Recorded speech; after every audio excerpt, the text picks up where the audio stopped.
Hello, Lisette. Welcome to the show. Hello, thank you. I am really honored actually to be here. I'm not just saying that. Like I listened to your podcast and I've sat in on a session with you now in a workshop and it's exciting to be here. Oh, thank you. We had an exploration call.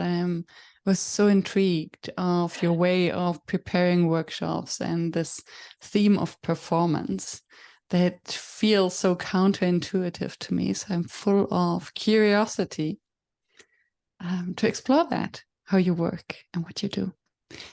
And before we get there, I always start with the same question. When did you start calling yourself a facilitator? And actually, do you? It seems a really natural word now. I first started calling myself a facilitator when I was trying to sell online workshops 10 years ago. And I used the word facilitator because I needed to differentiate myself. People were not expecting interactive workshops. They were expecting webinars. And so you really had to set expectations before the event started because people would show up thinking that they were going to get entertained and all of a sudden they're in breakout rooms and so it was just so different. So I really used facilitator purposefully, Mm. do as much as I could to differentiate. Like when you come to this, it's not going to be a webinar. Mm. True, and I think it only became a bit more normal. It normalized throughout the pandemic. But before Indeed. that, it was speakers or trainings, and it was basically killing the audience with the PowerPoint karaoke, right? Oh, yeah. And it's so interesting because before the pandemic, I used to have companies call me and say they want a workshop about remote working in person. Like they wanted me to fly there and give it in person to the team. And because they couldn't grasp that you could do interactive things online, like they just weren't doing them yet. And they'd never seen anybody do it well, right? Because just like you Mm. said, that you show up and you're then bombarded with PowerPoints. Even to this day, I show up to things that say that they're workshops and they're not. I've shown up and sat through 75 minutes without saying a single word to anybody in workshop. So even Mm. now, I still think it's not completely normalized. So before I would make these contracts with the company, and I would say, okay, I will do half a day in person, and then we do 2 sessions online. So let's not do the full day workshop. Let's compromise, and that would usually work. So they, it'd be like because it makes sense to them too when you explain it. Yeah. Hey, it's a workshop about remote working. It would be absurd to do the whole thing in person. Yes. And I even wonder what bits would you do in person?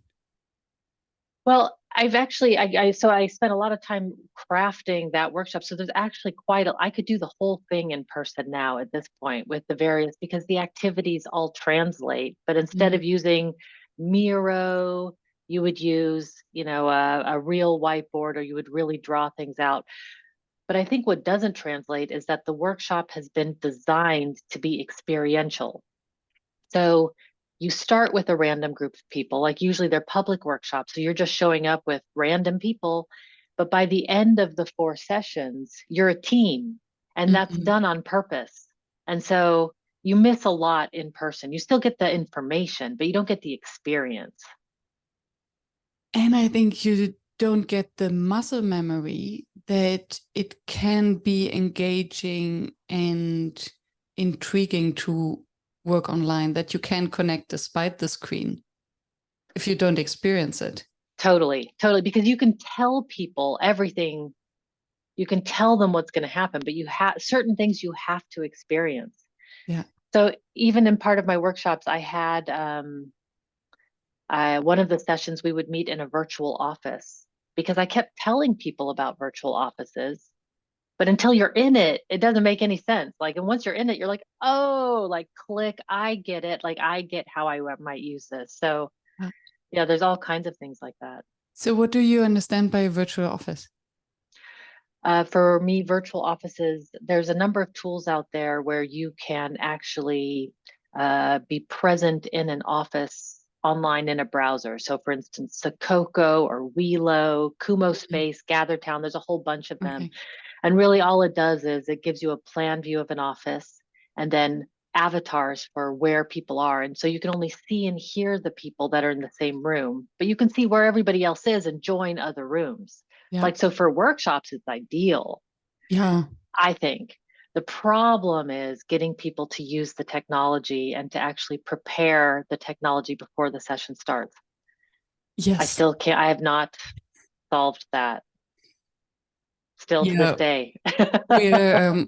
We're hosting the Never Done Before festival on Velo, and usually we have a week of or two on onboarding sessions, explaining, recording videos, what they can expect, how to use it, and to really explain the beauty of it. I think the idea that everyone is just a click away and that you don't have to schedule time to meet someone, but can just double click your avatar into their office and knock on the door.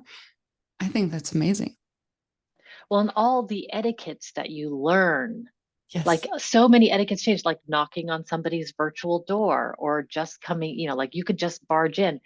When I ran a virtual co-working group in it was Sococo, but it's I think they both exist now, Wheelo and Sococo. But we ran a virtual co-working group, and I remember I was busy on a project and I was like looking at sticky notes on my floor, and all of a sudden I heard this voice like hello, and I literally, my heart was like boom, boom, boom. I jumped up to look around at who was in my apartment, but it was somebody who had come into my virtual office.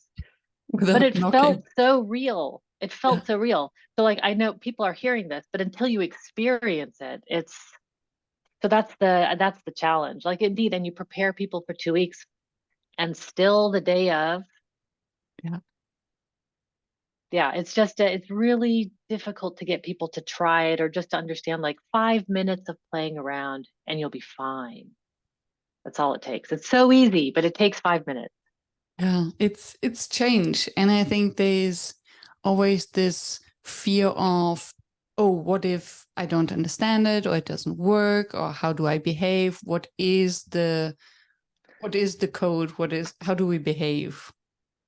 That's also true. You're right. Good point, because it's intimidating. Yeah, Because you don't want to be like all of a sudden thrust on a stage accidentally. exactly. And I think this is I realized later that this was one of the biggest concerns of people who would then click on the link, because I told them, okay, there's just one link you need, and then you're in the festival. But what we usually think of one link to join something is suddenly we are all eyes on us because we came late and we're in a Zoom room. Right. Although in Velo, no, you arrive at the lobby and then someone will say hello and guide you towards the workshop. So you're not intrusive, or you're not interrupting something. Right. Right. And it's very gentle. Yeah, Yeah, indeed. Indeed. If done well, it's very gentle. Yeah. exactly. If there's no one to welcome you and you're just at the lobby and don't know how to navigate and how to find the group, it can also be frustrating. Yeah, it's interesting. I've built in all so much tech into one of the other versions of the workshop. Like one session is Zoom, the next one we were doing Zoom plus lucid meetings, as like a meeting guide so that people could experience what it's like to have good meeting sessions. And then the next one we would use Sococo to be in a virtual office. And then for feedback, we would do something else, like we'd be back in Zoom. But it was so much tech, Mm-hmm. like people were just not prepared for the barrage, like, and we were using whiteboards, and it was actually so much. Even to this day, it's still too much. It's too experiential at that point. I found. So Yeah, I've really had to scale it back, because I was having people beam in on telepresence robots, and we were trying all kinds of stuff. It was just too much stuff. People just wanted more information than experience. interesting. Or maybe experiences spoon fed. Because I also, two thoughts came to my mind. One is, if the audience of these workshops are facilitators, then I think it's even more difficult, because as facilitator, we are so used to be in the driving seat. So we are in control of the experience and the tech and what will happen. So we are used to pushing others outside of their comfort zone. And then suddenly to be in this position of not understanding the tech and not knowing what to do and where to go, I think can be especially intimidating because we haven't trained the muscle. Mm. Yeah, and indeed, the audience for my workshops are not necessarily Mm. facilitators. They are sometimes, but they're more teams Okay. because my workshops really focus on how do you work better remotely. Mm. So it's not, and it includes facilitating online as part of that, but that's just part of the bigger remote work. So it's even not facilitators. So it's even more Lucky intimidating you. for the average. Yeah, and facilitators, they're, you've got like the pros, you've got to be Herding super on. cats. Totally.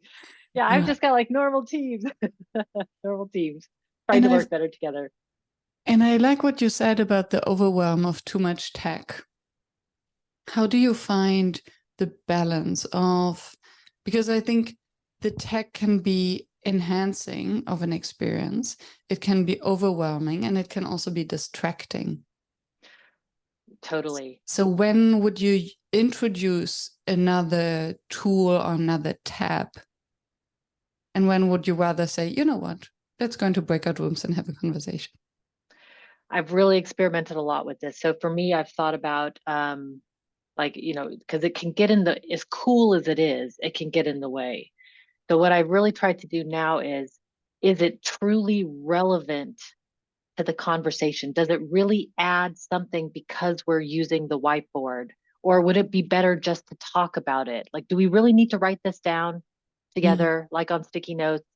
Like, or can we just talk? So I used to have like the whole workshop was in Miro and I loved it. Like everything was like, I could zoom around, like it was great for me. But as a participant, unless you were a Miro pro, it was just a lot of information being thrown at you. So now I've scaled it back quite a bit. Like I've started just taking a lot of stuff off and offering it in different moments. Like all of the handouts, for instance, I mm, used to have those all on the Miro board. But now I've just got a separate web page where people can access that when they're ready. So like you can mm. use the Miro board if you want to go back to those thoughts, but the information just download it here when you're ready. And the other stuff comes in a different form. So yeah, so it has to add something to the exercise for us to Yeah. be using it.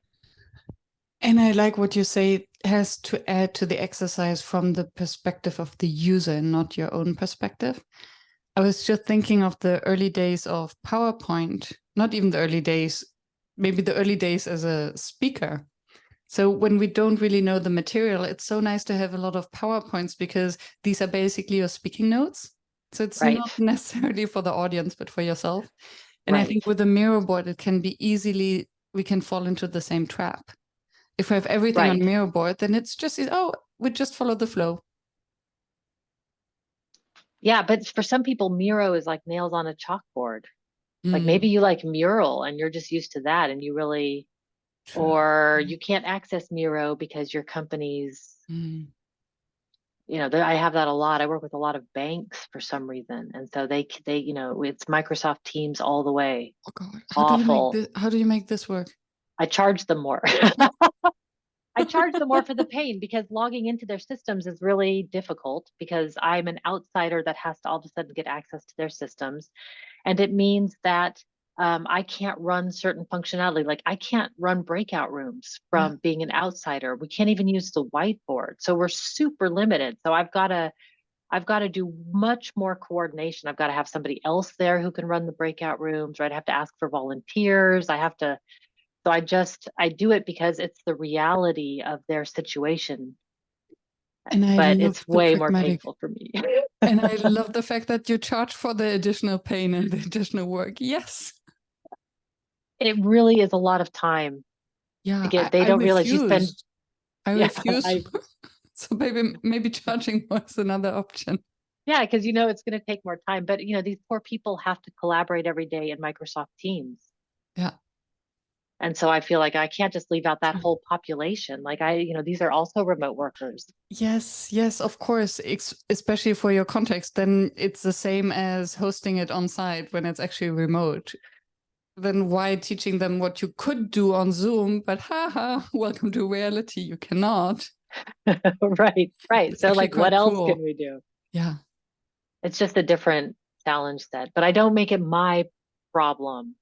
Yeah. I really, and everybody understands because 90% of the people that are in the sessions with teams, they hate teams too. And then you've Mm. got 10% who are like, I don't understand the problem. Like, that's so great. Yeah. Yeah, it translates your PowerPoint slides automatically. Yeah, yeah, At least exactly, there's one exactly. benefit. It adds 5 minutes at the end of meetings for a break automatically. Like, Ta-da. yay, yeah. Yeah. Yeah. If you planned and facilitated your meetings, you would have these 5 minutes anyway. Yeah, exactly, exactly. So, what is your trick then if you have to work with teams?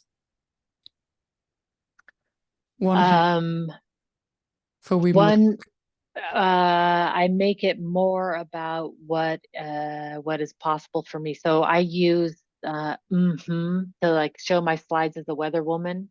So Ah, I'll present more content because it's going to be necessary. So I'll spend more time talking and then we'll do polls, but then I'll call on people. Like we'll mm, do a simple poll that asks the question of the audience. And then I'll say, like, okay, who are our early birds in the audience? Like, okay, Jose, how early is early for you? And I start to just call and draw people out in that sense. So not too much, like 3 answers or so. And then people are like, I don't need to hear everybody's like what's early for you. Um, and then we still do breakout rooms and we just leave a little bit longer for people to discuss. yeah. Because what I'm doing is I'm presenting content, but then I want them to internalize it in their own context in the Mm, breakout room.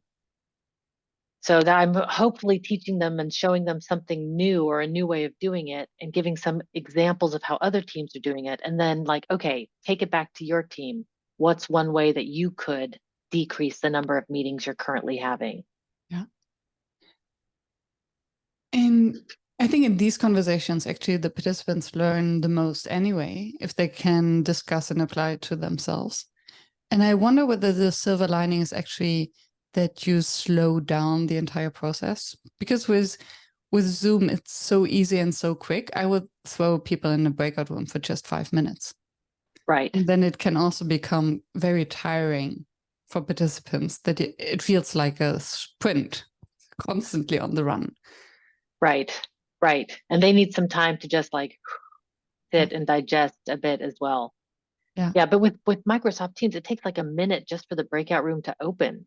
Like, so you're Mm. all just sitting there like, okay. What a mindful experience. Hey, let's take a moment to just be and Yeah, breathe. behind the scenes, I'm sweating bullets, I'll be honest. Like it stresses me out. It's not smooth. And I know how much better it could be. Yeah. Maybe the participants don't, but for me, it's just cringing the whole way. But yeah, this is the reality. This is the Yeah. reality. And I could refuse the workshops and make less money, but I'd prefer to just sit Much in it. more. I used to refuse them, but it's just too many now. Yeah. Yeah, makes sense. And then it's good that how you found a way around to just deal with reality. And at the end of the day, yeah, it's they have to deal with it. So you better to help them. Well, yeah, and it's not about the tool. It's the principles behind remote working go with any tool. So for that, it's just a roadblock for me giving workshops because it's maybe a great collaboration tool, but it's not a good workshop tool. Mm, And yeah. sometimes, every once in a while, you can talk to the IT department and get a one-time exception saying like, it's not a good tool for workshops, and they all know, and every once in a while you can get an exception. Nice. So if it's not the tool that makes a workshop fail, what makes a workshop fail? I thought to think long and hard about this one. One is it's not interactive enough. Mm, Like you said, like the fact that I could attend 75 minutes and never say a word, something like something's wrong there. And I was even in a breakout room, but in one of my breakout rooms, because I'm so comfortable online and extroverted, I can easily take over a conversation. Like I'll just jump right in. I'm like raising my hand, like I'm not afraid. So for some reason, I'm not afraid. And so when I'm in somebody else's workshop, I tend to be more quiet because I don't want to dominate. But mm, in this case, when I do that, it turns out that other people just take so much time. They're just not aware of the time, I guess. And I don't want to take over because my natural inclination is just to take over. And so I just sometimes will just wait. And then we're at the end and I'm like, well, there was no time for me. like, okay. And then we go, but we go back and I just kind of note like, okay, this happened. I make notes like, because I'm trying to figure out Yeah. how to do it better in my workshops too. So while I'm in other people's, I'm taking notes for do's and don'ts for myself. So not being interactive enough is what to me makes workshops fail. And then the other one is not balancing interaction with content, Mm. because I don't want to just show up and just talk to people. I'm also there to learn. And so yes, you can learn from talking to people, but that's random. Like I also want the planned learning Mm. a bit as part, like I also want some content. Like, oh, okay, teach me something and then I also want to interact, but I also want the content. So there's a balance there that yeah. Yeah. And I love the way how you then just switch to the meta level. So you participate in workshops, something doesn't work as you would like it, and then you just take notes to learn for your own practice. And I think we often underestimate the learning potential from participating. Oh man. I mean, for a long time, I didn't participate in other people's workshops because I didn't want to copy. I really wanted my material to be authentic and to come from like my idea. And I did that for a really long time. And then I started to think like, well, who am I? Like, how do I know like, how do I know? It's like an author who never read a book before. Right. How can that happen? I mean, it was really, it was like I didn't want to read other people's books on remote work because I didn't want it to influence what I was going to write. I wanted it to be like, oh, what am I learning? Like this is from my brain. And so that like the book was written like that. But then with the workshops, I started to feel really insecure. And I started to attend other people's sessions just to understand like how it works. Because what I also learned is there are learning and design professionals who study how to create. Mine came just from trial and error over 10 plus years. I just sort of started doing it naively. And I just recently learned that there's like people who like go to school for this. And so I started to feel very insecure about like, oh my God, who am I to do this? I mean, my workshops get good reviews, but why? Mm. Ooh, so what did you learn from, what was the biggest aha when you suddenly stepped into someone else's workshop? Um,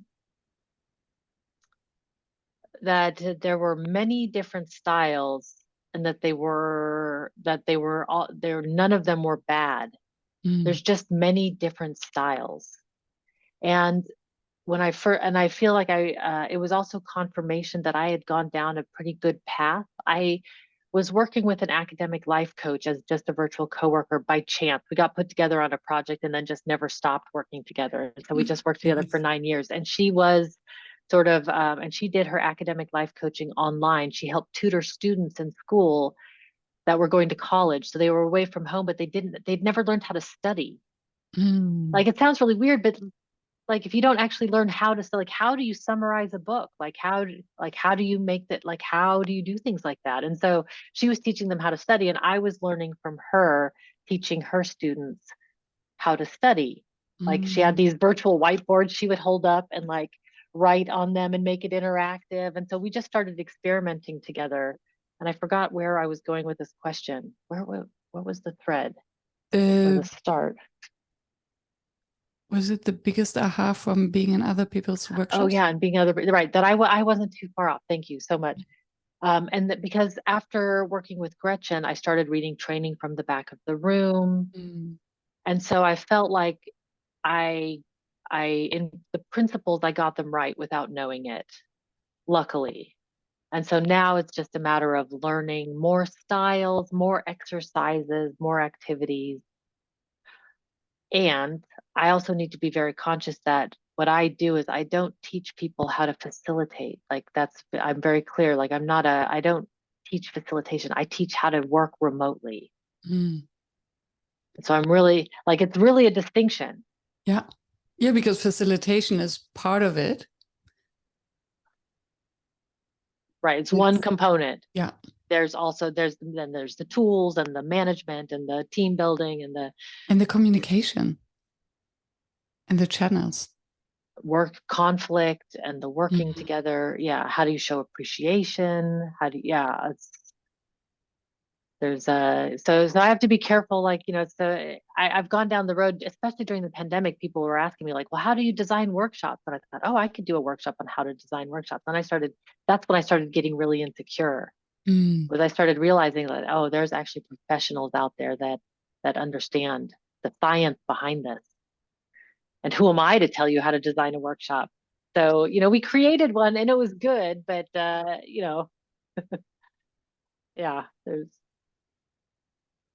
Yeah, it's I don't know how to interesting how end then that. And we the created it. Yeah, but I have to be very focused on, I teach people how to work remotely. That's really what I'm focused on. yeah, and it's interesting how the imposter then suddenly kicks in when we become aware of the world outside and how much there actually is. On the other hand, I think that once the imposter kicks in, it actually also shows that we have a quite good overview of what quality means, that we are in the position to actually identify what high quality is and to see ourselves in the spectrum. Yeah, maybe. I mean, I've done hundreds, thousands of iterations on the workshop, right? Like I've nonstop for the last 10 plus years have been working on these workshops nonstop. So that's, there's some confidence there because I've tried so many things. And it's analogous, like when you start to talk about performance, it's really analogous to like a stand-up comedian Mm. who is going out there and trying material. Like, does this joke land? Like, it's funny, but it doesn't land, or and so like, oh, this bit doesn't quite work. Or maybe if I switch the jokes, then the flow would be better. And so that's how I see the workshop having been developed. Like I've gone out on stage and I've practiced every act in various ways. Interesting. And I find this fascinating because the, well, there's a spectrum of how we show up in the workshops we host, right? There's some who do stick to a script or to a flow that is pre-planned, orchestrated, and others who really thrive in the improvisation. And what I thought was that we all start with a more orchestrated way because we might not feel secure or we don't know, and then we rather stick to what we've planned. And then the more we get into the flow or we learn, have the experience, we become more loose and more flexible. But what I hear from you is that you constantly, continuously iterate the script and the design. You stick to it. Yeah, that is indeed. And there is some improv because of course things come up that you don't expect. And so that's also where the experience of other workshops come in. But indeed, because I have an intentionally crafted story to tell. Mm. And so when you join the workshop, it is like from the first exercise to the last, it's been crafted to show you information in a particular way, to take it in a particular way. So it isn't, and I didn't mean to do that from the beginning, but that's just sort of how I naturally worked. And um, maybe again, we were talking before when you interviewed me before for this about how my work with bands. Mm-hmm. And maybe it was my work with bands that sort of influenced it because you could see that night after night, every show would develop. Like by the time you get to the last show is amazing usually because you've worked through because every show you're like, let's switch these two songs and see how that works. And then like you try it and it's like, that did not work at all. Oh my God, that was the weirdest flow. Like it really changes the vibe of the night. And so that's what in my workshop, I have a vibe and I have an experience that I want you to have.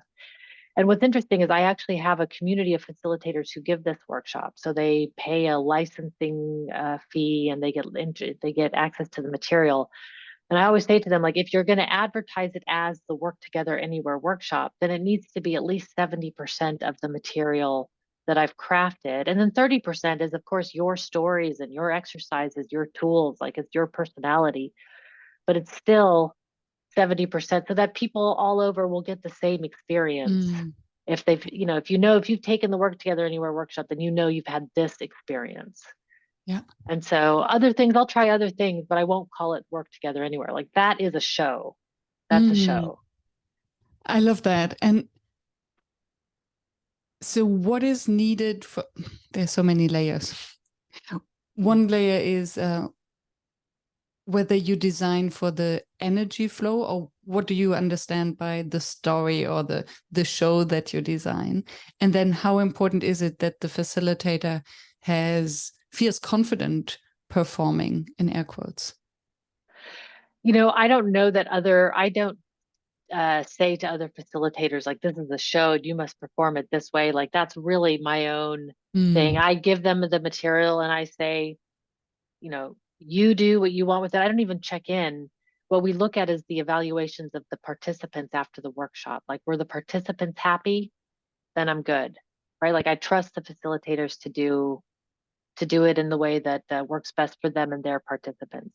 So I only construct it for myself as a show. And I've now forgotten the initial question again. I'm so excited about whether you telling somebody about design this. for energy or for a Mm. story. So how do you design your workshops? I design it because I've got particular, like every session, there's 4 sessions for Work Together Anywhere, and every session has a theme. And so, like, the first session is all about individual productivity and team alignment. And so we've got a number, so the activities that I've chosen are there to enhance people's perspective about those topics. Mm, Then the second session is all about how to have fewer and better meetings. So then all the exercises and the discussions, right? Everything's focused on that. And then the third, but what we're also doing throughout the sessions is we're doing team building in mm, various ways. So, every session has a break. They're 90 minutes. There's a break in the middle, and we do an icebreaker at the beginning and an icebreaker in the middle. But they don't really feel like icebreakers because they're just the opening activity for, like, okay, let's settle in, open the activity with a quick this. But the icebreaker is very intentional mm, based on the topic, and so it teaches something. It's not just fluff to fill time. So that's how I've crafted it. So everything, so the exercises have just been evolving over time. Like, maybe back 5 years ago it was good, but now it's not relevant anymore. Like, after the mm, pandemic, Work Together Anywhere had to do a massive evolution during the pandemic because people's level of working remotely went so far up. Like, before the pandemic, we were teaching people about lighting and webcams and, like, what does your background look like? And then, after the pandemic, it was like, it's just not relevant anymore. Everybody's got that sorted out. We don't even have to, or like, let's doesn't not waste care. time, or doesn't care. Yeah, exactly. Let's not waste time on that anymore. Like, Yeah, we can go deeper now. fascinating. And how did you go from touring with bands and helping them to put a show together to teaching how to work remotely? Well, the only way that I could tour with bands is because I had a job working for an online project management tool. And the guy that ran the company was one of my best friends at the time and, like, one of my greatest mentors.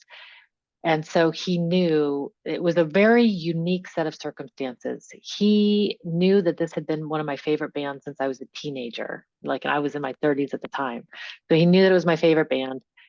And so he enabled me to go, and he said, like, hey, we're building a tool that allows people to work remotely. Why not try working from a van? And he says, as long as you get your work done, I don't care where you are. And so he gave me a mobile router. This was like 20 years ago. So you have to understand, like, you couldn't even get access. He gave me a mobile router that I had to suction cup to my window. Yeah, I had to suction cup to the van window.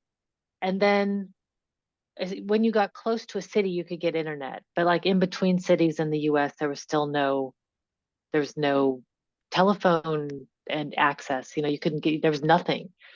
So as soon as we got closer to a city, I was able to log in and, like, get some work done and do stuff. And then so it was a crazy time. So I went from that because my mind opened at that time to what else was possible if location wasn't an option. All these people stuck in offices. I was Mhm. working, having the time of my life on the road with my favorite band, getting work done with a team. It was like, who wouldn't want this? Like, you don't have to be on the road with a band, but like all the possibilities, my mind was flooded. Yeah. And who can go back after you've had that experience? Like, you could never go back to an office after you've just spent years on the road working. And, it wasn't easy.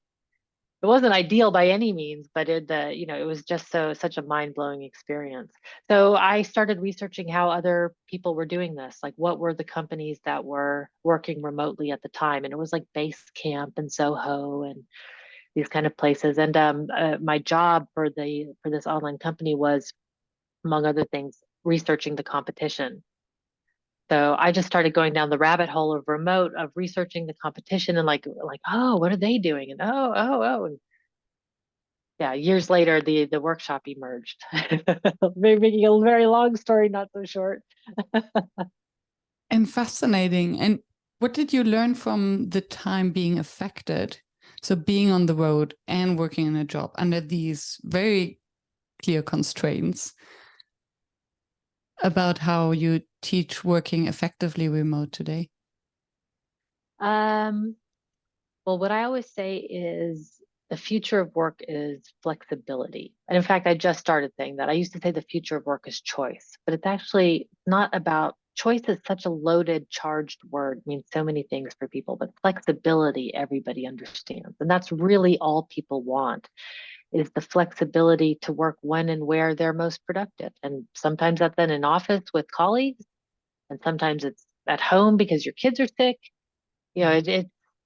and so what I learned from the road is in order to get flexibility, your business has to be remote first. You have to have the systems and processes in place to be able to work from anywhere, even if you don't plan on doing it. But Mm. like before the pandemic, I was telling people like you want to have these systems and processes up anyway because there's always bad weather, or your kids are sick, or the plumber between 8 and 5. Like there's always a reason that you can't get to the office. It seems like such a big vulnerability. And I never would have used a pandemic as an example because it sounds like you're just being dramatic. And I'm already my husband calls me pomatic. I'm like poetic and dramatic at the same time. So I'm like pomatic. Romantic. So I'm Nice. already pomatic, and so I wanted to like keep it real. And so, but when the pandemic came, I was like, see, I see, told you I so. told you so. I didn't really say that. I was just like, well, here we are, here we are. Fascinating. And then what are the cornerstones? Because now there's so many tools that you can go down the rabbit hole of um, buying subscriptions for all these softwares as a service. And I sometimes have the impression that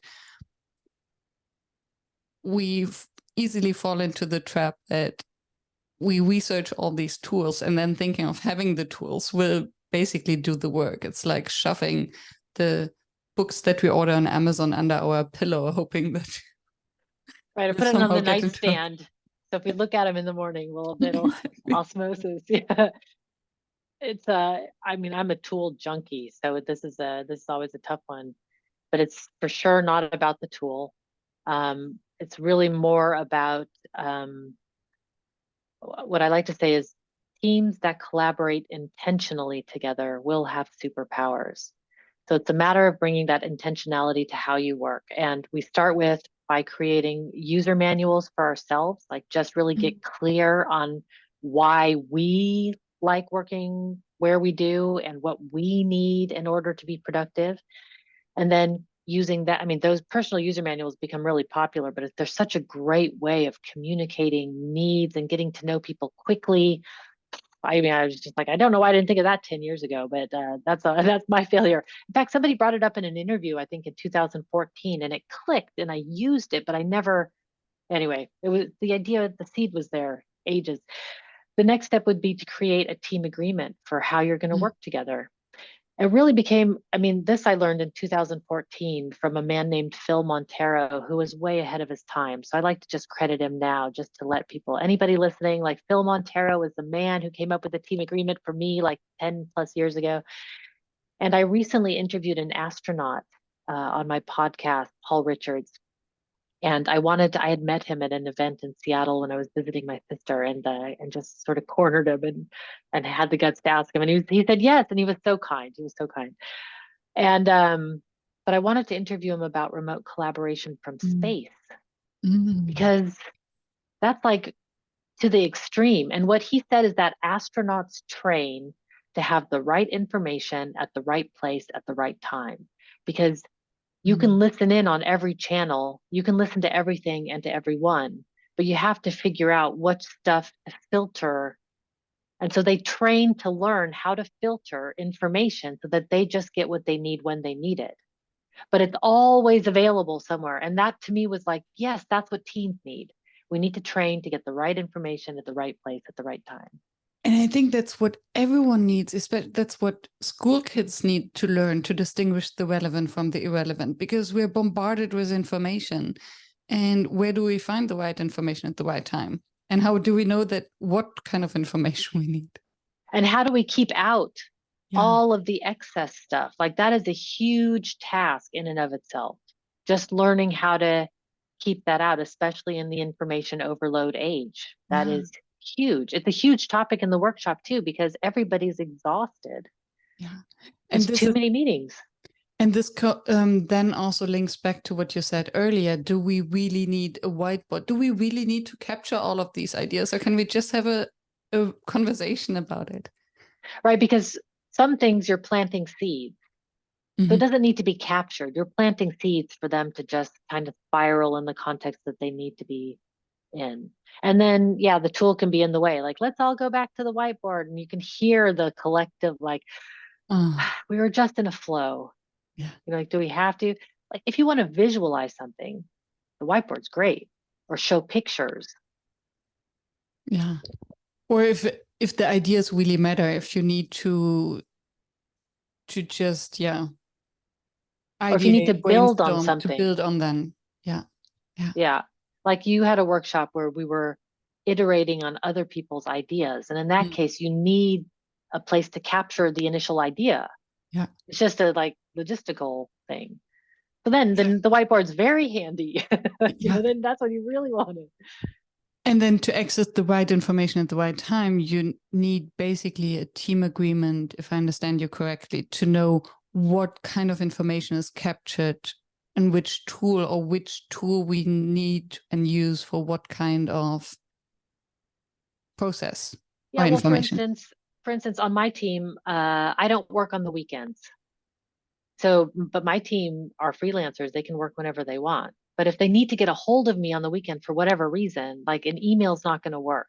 So in Mm-hmm. our team agreement, we just have to establish, like, if you really need me, no problem, just WhatsApp me Mm-hmm. on the weekend. And every team has like, tens of these rules that Yeah. need to just be put down. Like, hey, we work between these core hours if you need something outside of the hours, or hey, let's not check our email all day. Mm-hmm. Let's agree that we just check in the morning and the evenings, but in between response times can go way down, like so that people don't feel like they have to sit in front of Slack. Yeah. Like if you're an astronaut or if you're in headquarters in Houston, all the channel, you're just sitting in front of all the channels and letting it all come in. Like you could sit there and listen to it all day, but that's not the best use of your time. Yeah. And that's kind of what we're doing as teams working remotely right now. Like, oh, we've got all of our monitors and all the channels are open, like ding, ding, ding, ding, ding, ding, ding, ding, ding. And it's just causing total burnout. Yeah. And I think it sounds as there's also where the facilitation bit then comes in to make the implicit explicit. Yes, it's okay to WhatsApp over the weekend, but only if it's really necessary. So how can we actually have an agreement that is explicit instead of assuming or not assuming, overthinking, worrying? Yeah. Because if you have to WhatsApp your boss and you're just like, is it necessary? Do I really want to? Do I need to WhatsApp? Is this important enough to WhatsApp on a Sunday? Like you could think for hours about that before shakily deciding that you really do need to do it, talking to a bunch of people and, like, and then you WhatsApp the boss and it's no big deal. Like, oh yeah, thanks so Yeah. much. I'll totally get on that. Thanks. I'll get you that code. Yeah. And you spent hours freaking out about it. Those are the kind of things that happens all the time. And yeah, all these inefficiencies. I'm thinking now on the module that you mentioned, how to have better meetings and reduce the number of meetings. It sounds as if we are unclear where to find information. Then there are all these inefficiencies where we involve more and more people just for searching the information or not disturbing a person we don't want to interact or don't think that we should interact with. Or that we're scared.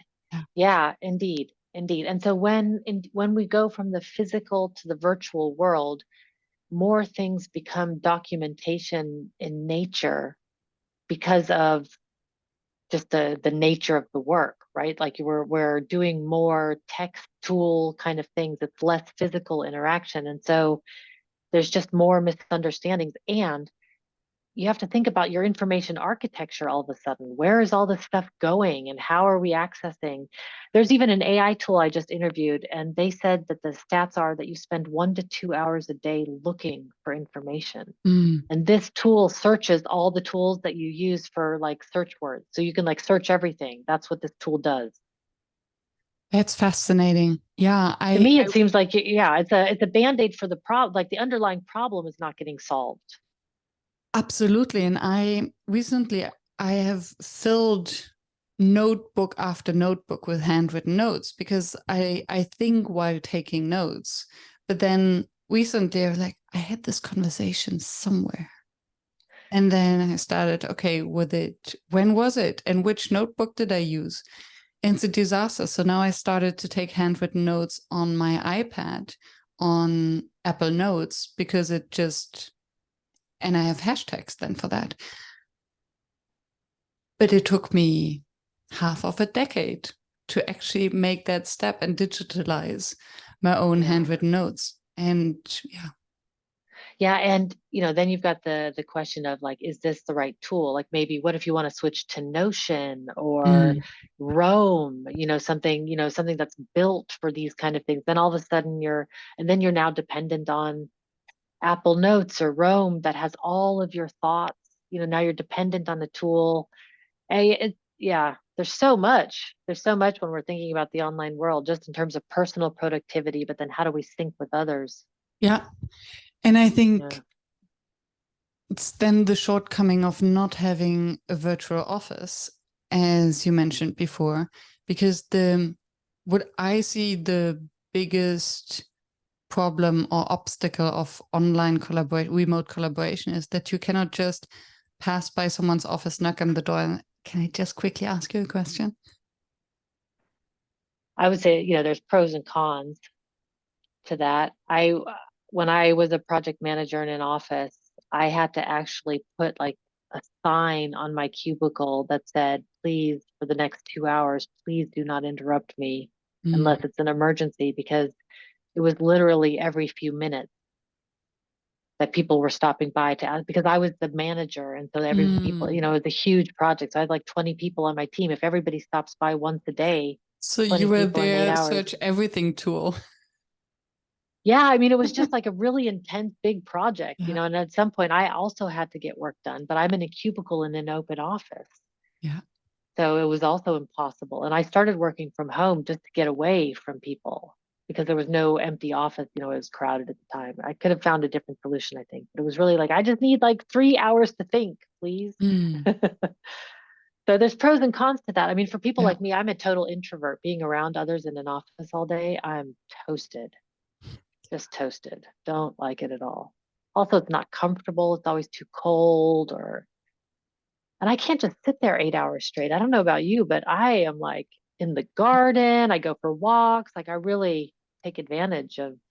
Also, I think it's most of the work happens between someone can see us do the work. I spend so much time just thinking or air quotes wasting time, but it marinates ideas. the information that I get from calls or from reading needs to sink in. I'm constantly on runs with my phone, like note to self, when you get home, make sure you because it's like on the run, everything's like tick, tick, tick, tick, tick, tick, Yeah. tick, tick, you know. Yeah. It's amazing how that, yeah. So the whole idea that productivity, that we need to be this whole 9 to 5 office thing. I really like, there was an interview with Seth Godin and Matt Mullenweg, and I think Seth Godin posed the question, if we had started remote and then everybody, you know, and worked remote for 100 years, and then all of a sudden everybody said like, okay, now we're going to have these offices that you have to come to between the hours of 9 to 5, you know, it would sound insane. Yes. It True. would sound insane. It's a relic. It's a Beautiful thought relic. experiment. Yeah, it was really smart. Seth Godin's amazing. So He is Matt is. Mullenweg. Yeah. So if someone wanted to really shift themselves to be remote ready, where would you start? I mean, we were forced to throughout the pandemic, yeah, but I think we made it happen. And now it's kind of between the two. And I think many of us are still not really remote ready. I mean, it sounds a little bit silly, but I always say like start with why. Like, because if you want to be remote because you want to be a digital nomad versus you want to be remote because you're taking care of your parents or your kids, or like me, you just want to be remote because you're introvert. Like all of those things have very different reasons and setups for being for working, I would say. And like my husband hates remote. He just hates it. He's got a home office. He hardly ever uses it. It becomes a guest room when people people come over. But he actually has an office with various clients that he goes to, or goes to a friend's office and you know work there together. So I think people really have to understand what they need. And it's an exercise in self accountability, because if you're somebody Mm. who really needs a lot of social interaction, you're going to have to build that for yourself if you're going to be a remote worker in that way, right? Like a lot of people get their social interaction from being in the office, and they've really missed the office. They've missed the social because they haven't been at the office. And I'm completely confused by this, but I have to acknowledge that it happens. But you know, like I have a very rich social life on my own that I've built for myself that has nothing to do with an Mm. office. And so I feel like if you're relying on your random colleagues for your social needs, like that's a really good place to start, and just think about like where else could you go to meet that social need? Like maybe a co-working space will work for you. You don't have to work with your office colleagues, maybe, or a client space, or you get together with friends and switch houses. Mm. Like really, like what do you need for yourself, and then build that for yourself. And Yeah. it's so interesting because you know everybody has such a different need. Tim Ferriss wrote those books, Tools of Titans and Mhm. Tools for, yeah, and it's like 1,000 pages of different techniques that all the great people used, and they're all different. Yeah. Like I've listened to his podcast on it, and it's just every day. It's like every 5 minutes, it's somebody just who does something different that works for them. And I was just like, oh, you just have to find what works for you. What a good reminder, and how often we forget. And this again links back to the step one user manual. What works for you, and how can you communicate that to the others so that you can make it work amongst you? Well, and also I would, when you with your user manual, what I suggest is be really greedy and selfish. Mm. Like, what is your ideal? Like, you might not get it. You probably won't. You certainly won't. You know, you know, like you really think about what's your ideal. Like, you probably won't get it. Like, my ideal is no meeting days. Mm. Yeah, but I run a business, so you know, I have to put up my grown-up pants and have meetings because I run it. Like, okay, my ideal is that I don't have to talk to anybody. But I run a Yes. business. And still, I think being a freelance or having your own business, you can do that. So, for instance, I have now Wednesdays are my work on business days. And I told my Google Calendar it's focus time, and it declines all incoming requests by Yeah. default. And it's amazing.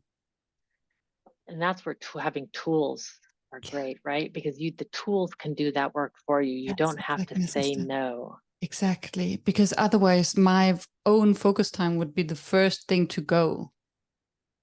Everything else has priority.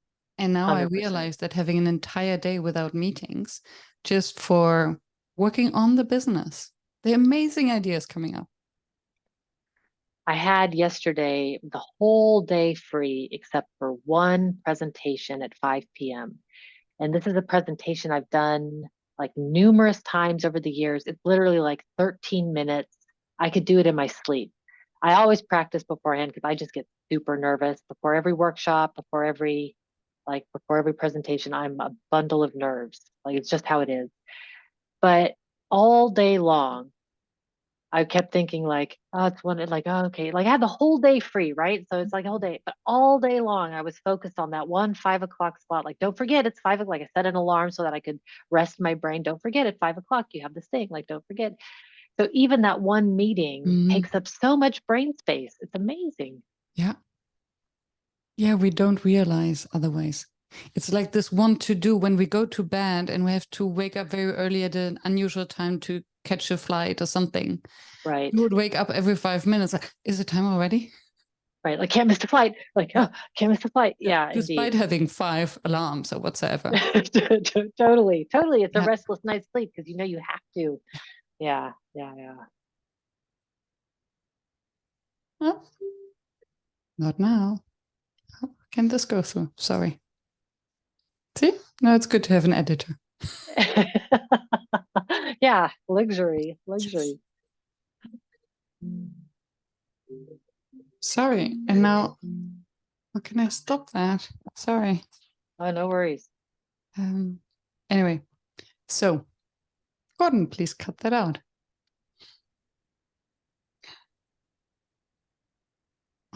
And I had a beautiful chain of thought and a question. Productivity, your personal yes. Oh, I would love to come back to this personal manual and what you said that it's so important to be very honest about that, even though you might not get it. And I wonder to what extent, especially in the context of teams, what role does shame play and how do you facilitate that? Because I can imagine that maybe someone I was talking to a friend yesterday and she's working in an office. She's a manager and she said and we were talking about user manuals of our team members and she said it took me 6 months to understand that he just needs me once per day to give him positive feedback and tell him how great stuff was. And he needs to come once per day into my office to tell me what great stuff he has done. It's a 5 minutes ritual that makes him happy and that keeps him running. If I had known this before, it would have saved us lots of tension and misalignment. And I wonder, what does it take for a person to actually write in the manual, you know what, actually, once per day, I just want to brag in front of my manager and get a little tap on my shoulder. I don't know that that level of self-awareness. I don't even know if I would know that I needed that. Like, I don't know Mm. that that person knows that he needs that Mm. to start with. However, there's this really powerful exercise from the Management 3.0 community called Moving Motivators.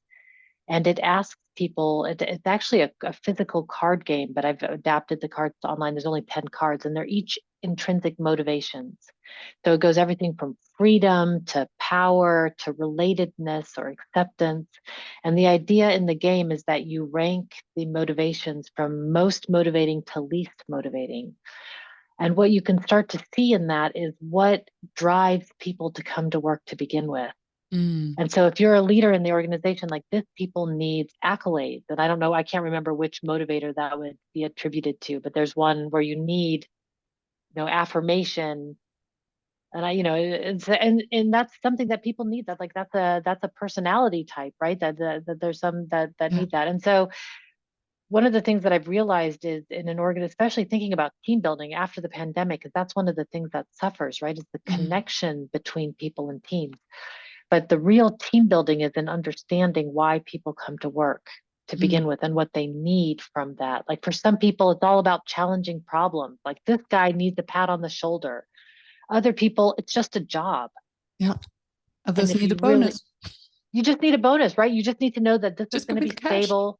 Yeah, yeah, yeah, fair. And also fair enough, Yeah. right? Like some people just need to save for their retirement. My friend Abe, he is 100%, he's like 55 and he's like, I've got 10 years to go and I am 100% focused on making myself comfortable for retirement. That's what he's looking for. So shower him with money. He'll be more than happy and dedicated and loyal and doing great work, right? Yeah. So it really, what I've really recognized about leadership, because I've had to build a couple of courses and I've had to look at my own leadership, and I've recognized that I am not a good team lead, because what a team lead really needs is focus on who are the people on your team and what do they need in order to feel connected. Mm, And it's never pizza parties and money. It's always they need transparency and empathy and communication. Like it's never, and sometimes money that all, mm, yeah. And but it sometimes really, just, yeah, freedom to bring in their own ideas or the flexibility you mentioned before. Yeah. right. Like just needing to, maybe your person on the team is super introvert and working from home just helps calm their nerves. They're happy to be there for everything, but they just need to be in their own space. Great, do that. I Yeah. don't know. It makes it sound so easy, but when I was a leader on the team, I found it exhausting.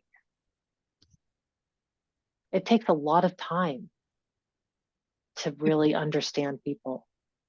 Especially if you're an introvert. And then you have additional responsibilities that you're also working on, right? You've got your own metrics that have to be done and your own work that has to be done. So there's really, I mean, I really have to say kudos to leaders out there. There's a lot of demand that Yeah. is not easy. It sound so easy, like, oh, just understand why people come to work. And it's all like that's all you need. And then actually And I, no, the devil's in the time. yeah, and I think it's as any relationship. I was thinking when you described the motivators, I was thinking of the book with the 5 love languages and how we express Mm. and receive love. And it's a game changer once you understand it with about the people around you and your partner. Okay, some need words of affirmations, other needs acts of service, and others just want presence. Totally. And once you know it, it's fine.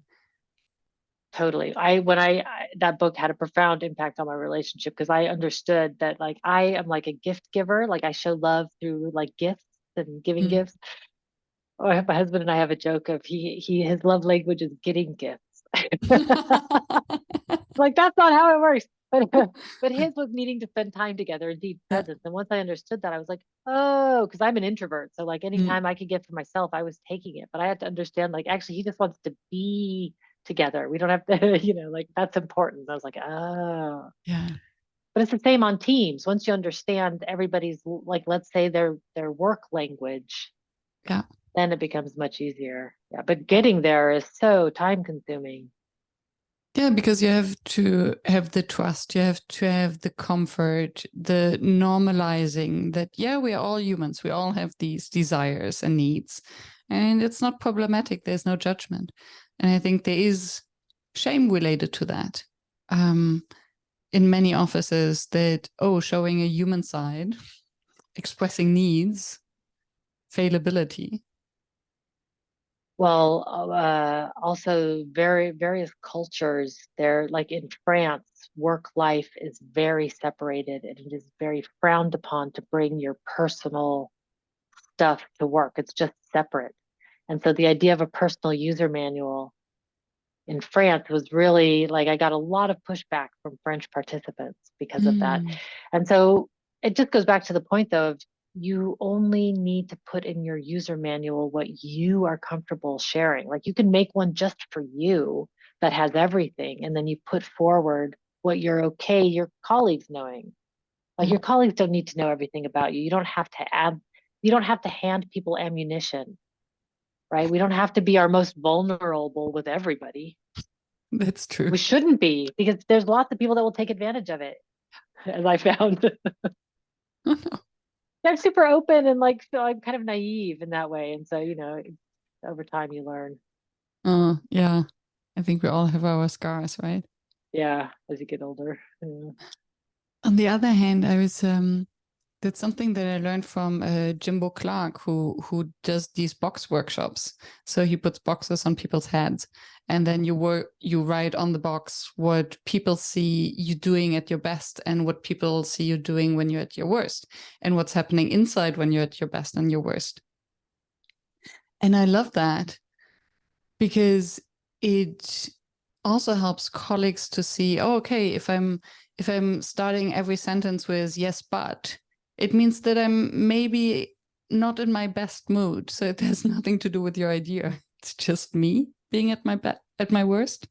Oh, right. And then finding these patterns, it almost sounds or feels like a mini version of the manuals. Yeah. Yeah, you're like discovering different aspects from it. Yeah, indeed. Yeah. So, for I instance, love me, that. when I'm at my best, I kind of wear colorful clothes and I maybe wear a little bit of makeup and I hum and I sing and I dance. And when I'm at my worst, I wear these huge t-shirts or I wear these hoodies and I don't play music. And people can recognize that so that they know immediately, oh, maybe today I won't ask her for a favor. Right. Or today be a little gentle. Yeah. Or yeah, yeah, yeah. Oh, I love that. It's funny. My husband, when he's cheerful, he whistles. So I can Mm, always tell him he's like, I was, I was like, oh, okay.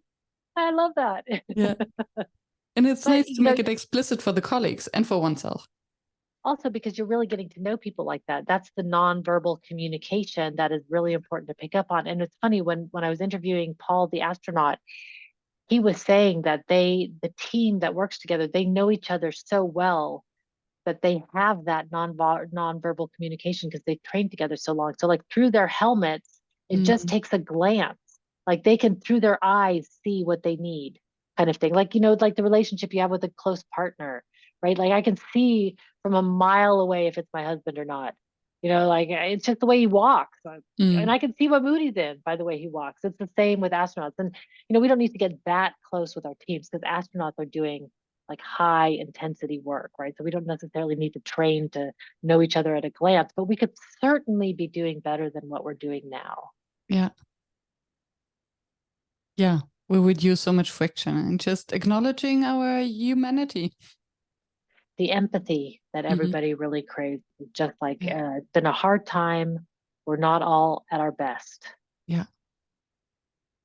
And I mean, it's so easy to say. And then when I travel and I'm walking through the airports, I'm always like, there all these people. Why?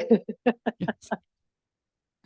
There's Yeah. this funny Depeche Mode song that now goes through my head. It's called "People Are Good." It's on their latest album, and it just talks about like people are good. Say it under your breath. Like remember, people are good, even though they're being jerks.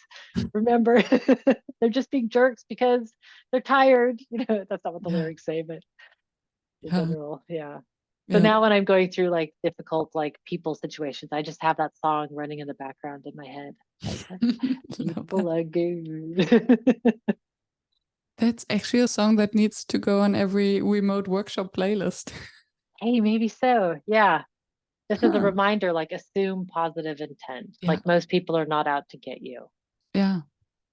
They're just in their own worlds. Yeah. The very most. Yeah.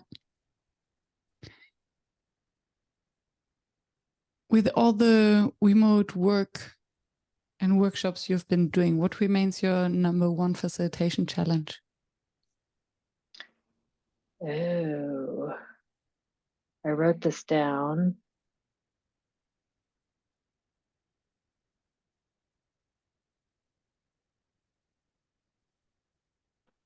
Ah, I'm glad I wrote that down. I would not have remembered this in the moment.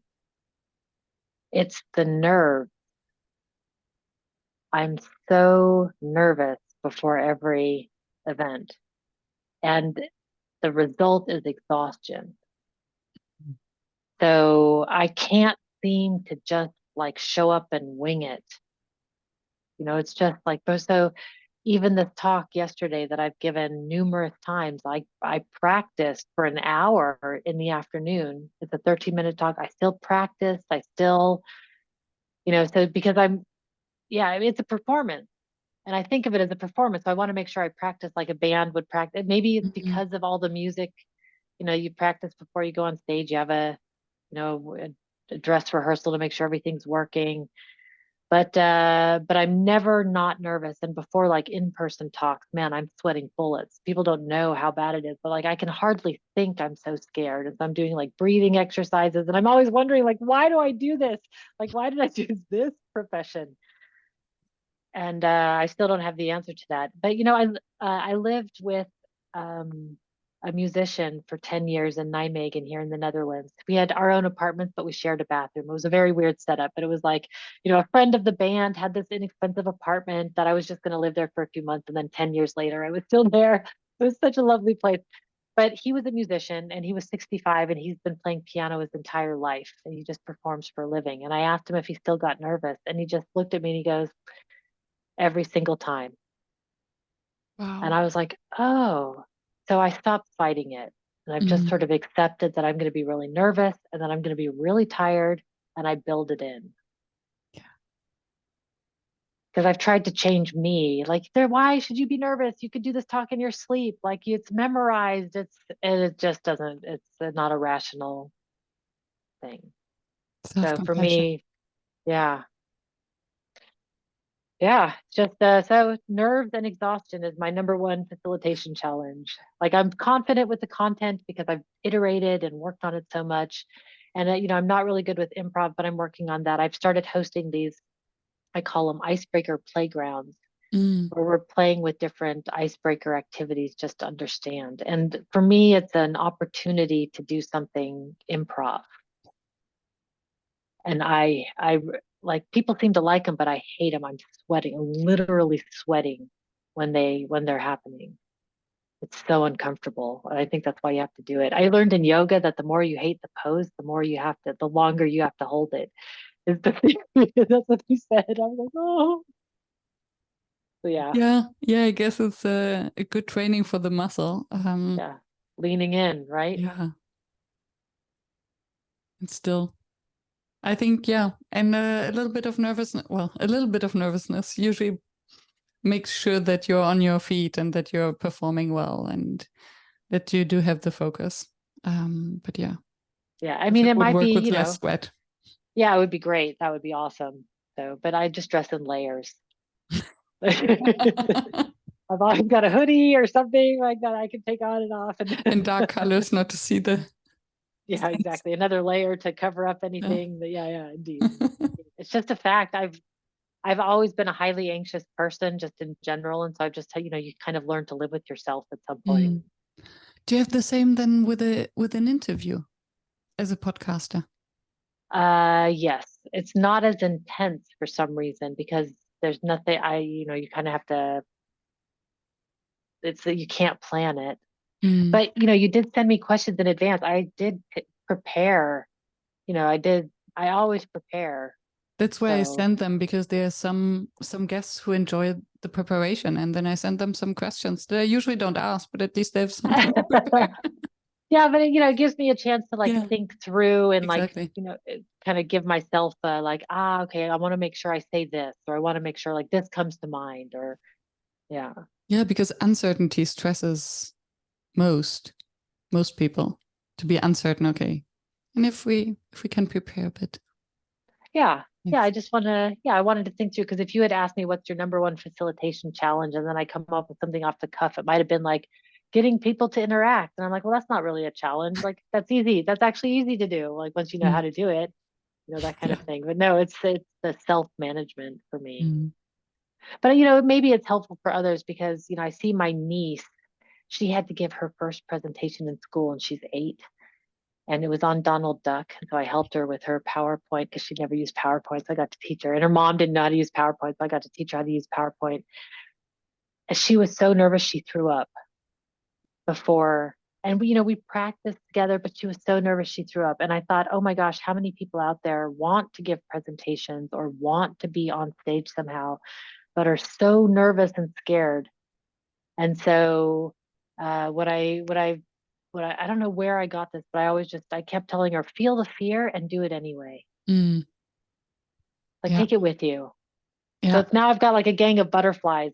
It's just like my gang. Like, come on, gang, we're going to another presentation. Like, Nice. follow me. Oh, that's a sweet image. And I think that I was it a TED talk where they explained that actually our physical reaction to excitement, positive excitement and fear is basically the same. Yeah, but your brain is I mean, I've tried to trick my brain. Like I always say, like, come join me. And we do that before, but then right before on stage, it's like, Wow. no. And you're still doing it. Thank you for sharing that. Yeah. Well, there's so many women that I've learned that won't take the stage because they feel too scared. And so I wanted Mm. to at least anybody listening that feels scared, I want to just say, like, do it anyway. Like your voice, whoever you are, your voice is also important. And I think especially for women, I think there's also some, let's call it inherited trauma of being a woman. We for so many decades and centuries, we're not supposed to be on stage and to speak in public and to take space and be that person. Totally. We're burned as witches. So of course we're scared. Yeah, indeed. So yeah, so I'm here to say take the space, Yeah. like feel the fear and do it anyway. Yeah. Easier said than done as you're throwing up before you go on stage, but still, you know, I have a colleague who is so brilliant and she's just too scared to get on stage. Mm, And I'm like, oh, but it's so frustrating to see because she's so brilliant and you just wish the world could hear her. mm, yeah. Thank you. We've spoken for almost 1.5 hours. I know that's I'm sorry. Don't apologize for that. No, I'm glad. I That's didn't why I even see the invited time. you.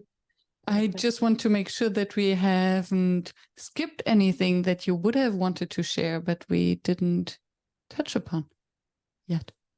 Um, no, there's nothing. There is nothing that I'm like, oh yeah, we have to say that. The only thing is that if people want, I have a super kit available that I can just give you to put in the show notes that Yes, people please. can download, and it's like a personal user manual, like how do you create one, and like a canvas for a team agreement. So it has some useful things in there just for getting started, like the basics. I love that. We'll put that in the show notes so that everyone can download it. Thank you. Wonderful. And the link to your podcast. Oh, yeah, thanks. Stories of remote teams doing great things. Yeah, all the Beautiful. great things that remote teams are doing. Beautiful. And the story of the astronaut. Yeah, yeah. So fun to interview him about space. So cool. Thank you, Lisette. This has been wonderful. Thank you. It's really lovely to have some one-on-one time with you. Dum, dum, dum, dum. It's the end of my podcast jingle.